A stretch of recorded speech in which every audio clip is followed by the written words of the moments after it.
E você conhece a rixa entre o Constantino Neri e o Eduardo Ribeiro? Antônio Constantino Neri e Eduardo Gonçalves Ribeiro possuem alguns pontos em comuns, além de terem nomes de grandes avenidas em Manaus. Ambos seguiram carreiras militares antes de entrarem na política amazonense. Constantino tinha um pai militar que facilitava, e Eduardo via na carreira militar uma esperança de futuro melhor. Ambos tornaram-se engenheiros militares e se cruzaram em Manaus no final do século XIX. Eduardo era de um grupo político enquanto Constantino era de outro.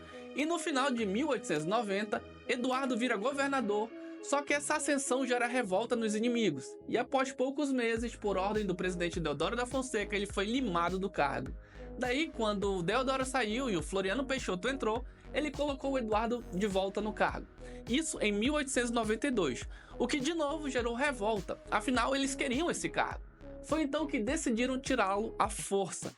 E é aí que entra a figura do Major Constantino Neri. Os irmãos Neri e outros militares, com o apoio do Partido Nacional, tramaram derrubar o Eduardo Ribeiro. O clima foi esquentando e em 1893 eles espalharam panfletos pela cidade que o povo exigia Constantino Neri como governador. Aí o próprio Constantino Neri comprou a fanfic e escreveu um ofício para Eduardo Ribeiro de próprio punho.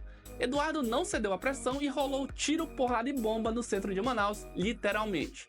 Eduardo resistiu a essa investida militar e após 2 dias os líderes da revolta foram enviados para Belém para serem julgados. Mas o menino Neri, Constantino, permaneceu em Manaus e continuou tramando a queda do Eduardo Ribeiro. O Eduardo resistiu e governou até o final de seu mandato, em 1986. Porém, em 1900, o Silvério Neri assumiu o governo e fez aquela jogadinha que contei pra vocês no último vídeo, consolidando o domínio político da família Neri. Coincidência ou não, 3 meses após Silvério Neri assumir o governo, Eduardo Ribeiro foi encontrado morto sem explicações claras até hoje. Alguns historiadores têm certeza que eles estão por trás disso. Eu prefiro ficar na minha, até porque os sucessores desse povo estão por aí no meio da nossa sociedade. Mas no fim das contas, o Eduardo Ribeiro ficou lembrado como um governante eficiente, apesar das acusações de enriquecimento ilícito, enquanto o Constantino Neri ficou lembrado como gastão, mas manteve a fama de grande líder. A rivalidade entre ambos marcou profundamente a história política do Amazonas. Bom, tem vários ofícios afrontosos entre o Constantino Neri e o Eduardo Ribeiro, mas para o vídeo não ficar tão longo, vou deixar esse assunto para parte 2, mas só se vocês quiserem também.